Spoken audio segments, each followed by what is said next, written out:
Number 5. This is an end one. Second one. Third one. The end. Number 6.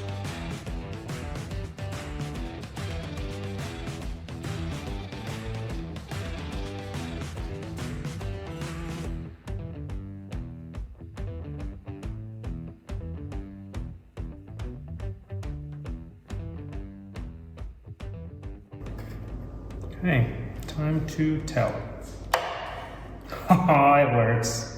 For today's task, I am going to be putting lights in my shop, but I built a miniature diagram to show you exactly how we're doing it. But for our purposes, I have stripped everything out of its Romex so you can actually see what's inside of it. So this is actually where our power comes in from our electrical panel. So this would be considered our breaker. It comes in off 12-2 wire. Now don't be confused, 12-2 actually has 3 strands. It has a copper, a neutral, and a hot. It's referring to everything other than ground. Ground is a given. So 12-2 comes in, and then at the first junction box, because I had a junction box there, what I did was actually run 12-3 in between these first couple. So I run it into my first junction box. This hot connects to my red. Now I know that my red is going to be my hot all the way until I get to my light switch.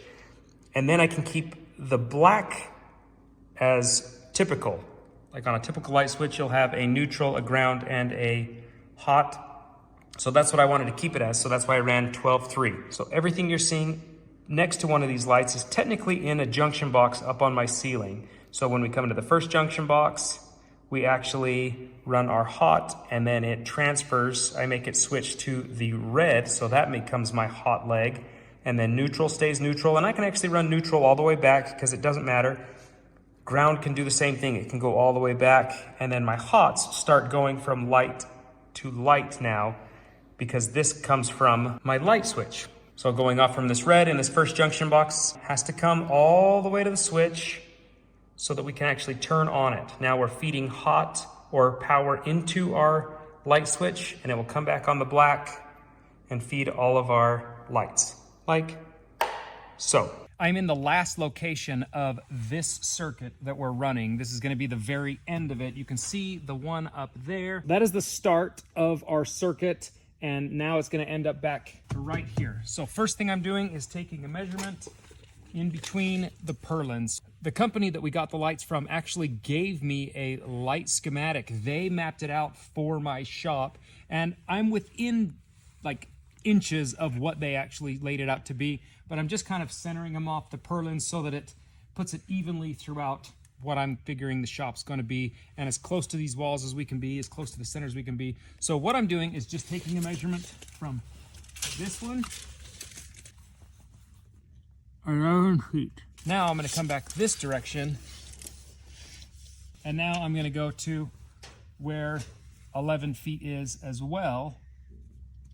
And so this is my first one, this is my second one. Now I'm going to just center between the two of those. That's 1, 2, 3, 4, 5.5 inches. So I know I'm going to be 2 3/4. So 1, 2 3/4 puts us actually in the center. That's a real simple way to find the center of something rather than trying to get from end to end and then cutting that in half. Just bring it across 2 different areas that are hopefully going to cross each other, make a mark at the same distance from each of those. So they were each 11 feet. And then I just centered between my 2 new lines I created. We're not building a watch, but we do want it to look nice. The next step is going to be drilling our hole so that we can put our eye bolt to hang our lights with. So I bought eye bolts that were just at least a 1/4 inch shank. This is a 1/4 20 but realistically, this is only, I think, a 1/2 inch opening. A 3/4 inch opening would have been a little bit better, but it still works just fine. So we start off by putting the nut that comes on it. I put that all the way to the bottom. Then I put a 1/4 inch washer. Then we put another washer on top. And then the secondary nut that I bought is a nylock nut. And it's locking nut so that this won't ever come undone. So it does require a little more force to lock it up in place, but it'll at least hold forever. I pre-made all of my junction boxes on the ground, so I wasn't fumbling with all of these take-alls and boxes and stuff up here. It just made more sense. So I built 6 of them, and all of them are the same except for 2 of them. All of them have wire coming in and then going back out, and then a take-all for the light itself. So they all typically have 3. Power is going to come in from this side, and we're going to connect it, and then the actual light itself we're going to connect in through this one. So I only needed 2 on this one, and one of the other ones for the switch leg ended up with 4 of them. But for the most part, they're pretty simple, pretty basic. One thing to note is that if you are going to be doing these lights yourself, if you don't have outlets for them to plug into and you want to hardwire them like I'm doing, every single junction has to be in a junction box and it has to be covered. That is code, and ultimately you want to do it that way anyway, so everything's protected and not vulnerable. So all of ours have had junction boxes, and then we just mount those together.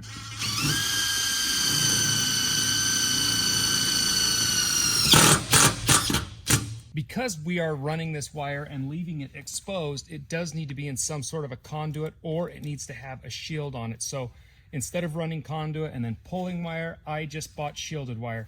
It is more expensive, but you'll be happy with it in the long run. It's just easier to work with, I feel like, and then it meets all of the code standards that you need. So it's protected, covered.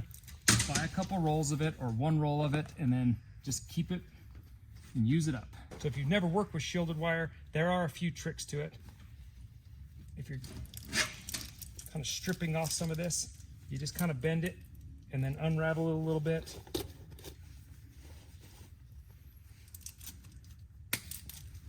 Cut that off. And then I always will cut back this plastic that goes with it as well. And then one of the things I like to do is try to cut that so it looks nice and sits nice. And then if we've got any little edge bending to poke in, we definitely want to try and pry that back out, because that will work like a knife going straight into our wire when we clamp it. You will need, if you're going to be using this aluminum shielded wire, you need these little short stoppers. So they just go around the wire and then they tuck in like so. This protects the wire from this sharp edge that you just cut. This is required on all junctions. With our short stop in and our wire stripped back, we're ready to feed it into our junction box. And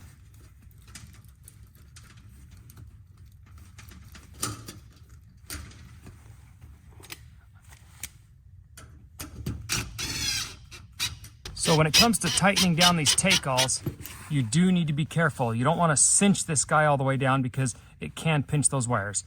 But you need to make sure that that short stop and the end connection is kind of past this, as deep into that as possible. Pull it in, lock it down, and now it's good to go and it's protected. Now our wire is actually fed, and if we were going to go continually down the series, we would have to put another take-all, and I would run that one in so that I had this wire coming in, wire going out, and that's how the rest of the junction boxes look.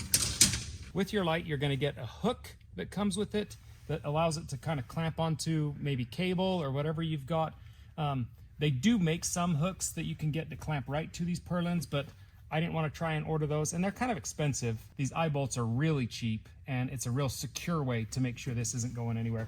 We're going to undo our little security bolt there that makes it so it can't ever swing out of this hook.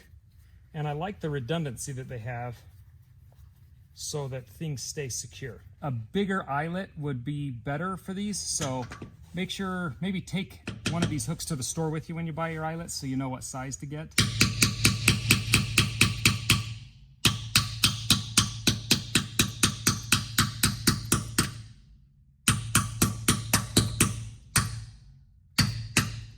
I don't mind that it's really tight, because that does kind of make it so that the light won't swing too much if wind's coming through. We do get quite a bit of wind, so it at least helps hold that light a little more rigid. So then put your security bolt back. There is another security screw inside of the threads that thread to your hook, so you'll have to back that out, but you definitely want to make sure that guy's in place so that your light doesn't in any way spin or fall or work itself loose.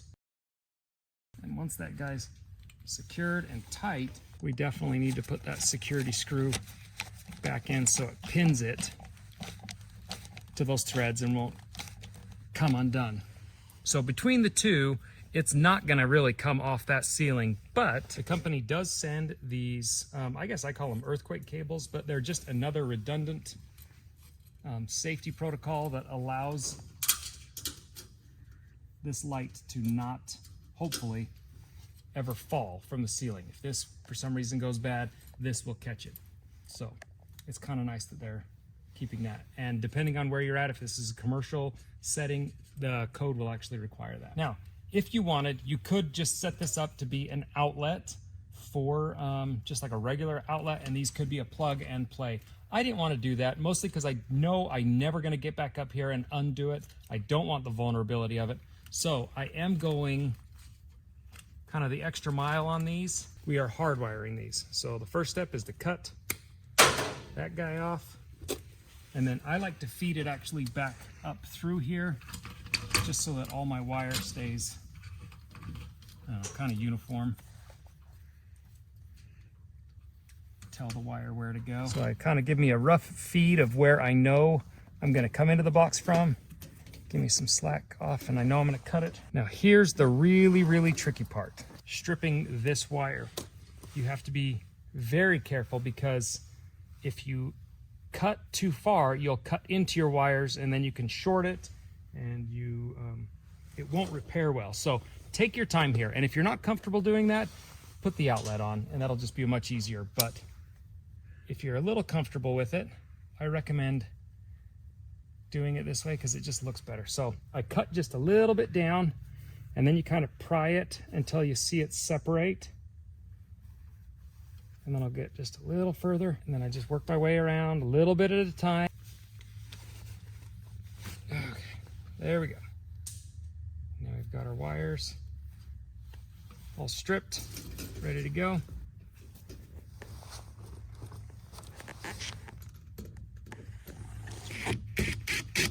We need that to be snug and secure, but again, we don't want to pinch it too tight because then you can possibly short out wires.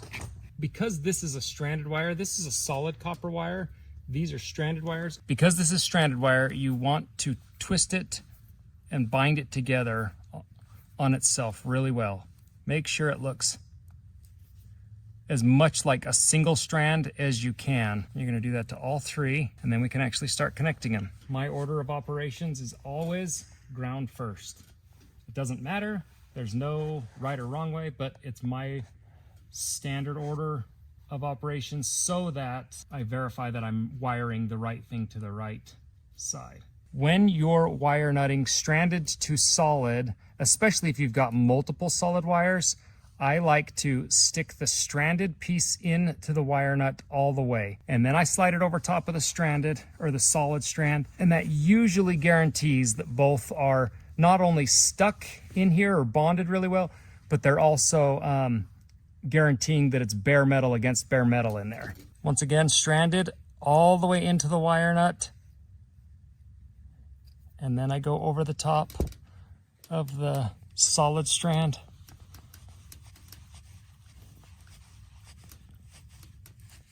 Tighten that guy up. Last but not least, a cover plate for all of them. What's cool about these lights is they actually are dimmable if you want a dimming switch to be put in place. They come with it. I'm not using it, so it just stays right there. The next thing is I'm just opening this guy up to verify that everything is on the highest setting. I want the brightest possible with these lights, but you can adjust it between the different brightnesses. And I verify that before I go down because I don't want to come back up here to adjust anything. So check that, seal it back up, and these lights are done. That looks fantastic. And I've divided this shop into being this half and that half. And I did it that way for two reasons. One, so that you don't have to have all or nothing. And number two is because 12 lights was a little bit too much for a single 20 amp circuit. So we bumped it up to two 20 amp circuits. That will really help the power feel a little more stable as well. I am getting ready to set up the other 6 lights, and I want to show you all of the junction boxes. This is the exact order they're going to go in and exactly how they're going to work. This one has 3 because the power is actually going to come from the power box to here and will feed through these. And then this one, once we come from this one, we'll go over. This one will have 4 because this one's going to actually power all of the boxes, plus have a switch leg for it. Then we'll go this way and it will dead end there. So it will create somewhat of a U shape, but then it'll go off. These are the lights that I was sent from my shop, and what I like about them is, one, they are a high bay light, and I need high bay lights because our ceilings are so high in the shop. And 2, they're adjustable. I can actually change which wattage I'm using, anywhere between 90 watts or 150 watts. I've got them set to the 150 watts so that they're as bright as possible, but I love that I have the option to change it in case we shift some of the shop around a little bit. It's just adjustable. Here's what comes with it. First out of the box is our instructions, and they're pretty simple because these are a plug and play light. And I am going the extra mile and hardwiring them into my shop, but if you didn't want to do that, you could just plug them into an outlet or an extension cord and they're going to work great. They are a 2-pack, so you'll get 2 hooks, 1 for each light, 2 security cables. These are the UFO High Bay Light. They're 150 watts, which is not a lot of power, but considering how bright they get, they work fantastic, and we're going to use all 12 of them in our shop. 12-2 is coming up in that aluminum clad. One splits off and goes to this box, the other one splits off and goes to that box. From those boxes back, it is that 12-3 wire that I talked about, and it goes all the way back until we get to this last junction box at 12-3 wire. What I tried to do is, because that wire has 2 wires in it, I can use one to go down and one to come back up into our light switches. Since we're outside on the shop, when I wanted to run these, one thing I wanted to do was I wanted to make sure, since I have a constant hot coming in, I put an outlet on these because that won't take away from the lights. So that's cool. And then anytime I'm inside a shop or a cold room or dark room, I buy these light kind of lamp lights. So when they're off, they glow, so they're easy to find in the dark. I think that's a great option. I will link these guys down below for sure. And our lights are working just fine. So our lights are lit, the shop is lit. Now we're waiting on doors, but we're moving forward with progress on the shop. We're getting a lot done in the meantime. So if you liked today's video, give it a thumbs up. If you're new to the channel, subscribe. I will link the lights that I used and all of the other parts that I used in the description down below. Until next time, I'll see you guys later.